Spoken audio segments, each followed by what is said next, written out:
তো এখানে দেখো একটা ম্যাথ দেওয়া আছে, এটা হচ্ছে 10তম শিক্ষক নিবন্ধন পরীক্ষা আছে। বলছে থ্রি থ্রির পাওয়ার দেওয়া আছে 3x-8 ইকুয়াল হচ্ছে 3/4 হলে x এর মান কত। তো এই টাইপের যে ম্যাথগুলো আছে তোমাকে এটাও বলতে পারে। সাপোজ ধরো যে তোমাকে বলছে টু এর পাওয়ার হচ্ছে 2x-3 ইকুয়াল হচ্ছে 2/4 হলে তুমি x এর মানটা বের করো। অথবা তোমাকে বললো যে a আছে, এর মান ধরো যে x+1 আছে, এবং হচ্ছে এখানে ধরো যে সাপোজ আবার এ আছে, এটা ধরো যে 5 আছে, তাহলে তুমি হচ্ছে কি করো, এক্স এর মানটা বের করো। আরও অনেকভাবে দিতে পারে ঘোরাই ফিরাই। ধরো যে এটা দেওয়া আছে 5 আছে, তোমাকে বললো যে 2x+1 হলে তাহলে 5, ধরো যে 5 হলে এক্স এর মানটা কত। তো যে কোনোভাবে দেয়া থাক, তো একটা যদি আপনি সমাধান করা শিখে যান তাহলে হচ্ছে সবগুলো সমাধান করতে পারবেন। ঠিক আছে?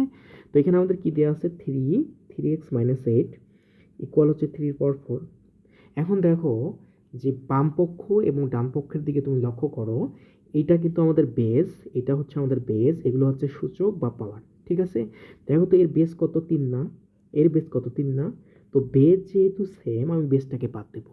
যদি বেস বাদ দিই আমার বাকি কি থাকে, 3x-8 ইকুয়াল 4। তাহলে আমি কাকে বের করবো, এক্সকে বের করবো। তাহলে 3x ইকুয়াল কত হবে, তাহলে 4 যোগ 8, তাই না?